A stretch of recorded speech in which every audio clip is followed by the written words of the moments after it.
નમસ્કાર મિત્રો, હિન્દુઓના નામે ભાજપે વોટ લીધા, વોટ લઈ લઈને ભ્રષ્ટાચાર કર્યો અને પોતાના પેટ ભર્યા. પરંતુ આજે જ્યારે પ્રધાનમંત્રી 3 દિવસ માટે ગુજરાત આવી રહ્યા છે અને ગુજરાતમાં પણ સોમનાથ જઈ રહ્યા છે, તો સોમનાથના મંદિરે જ્યારે પ્રધાનમંત્રી દર્શન કરવા જશે તો સોમનાથનું મંદિર ખુલ્લું રહેશે.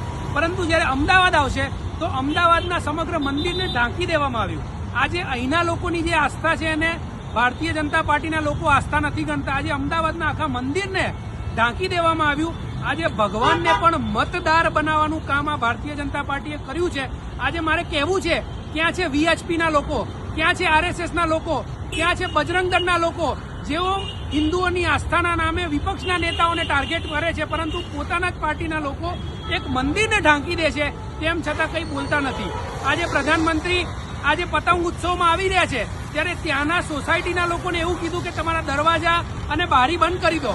અમારા જો આવા ને આવા કારનામાં રહ્યા તો તમે જ્યાં જ્યાં જશો ત્યાં લોકો પોતાના દરવાજા અને બારીઓ બંધ કરી દેશે. આજે જ્યારે લોકો જાગૃત થયા, લોકોએ અવાજ ઉપાડ્યો, ત્યારે જુઓ આ પોસ્ટર આ લોકોએ કાઢવા પડ્યા. આ છે હકીકત.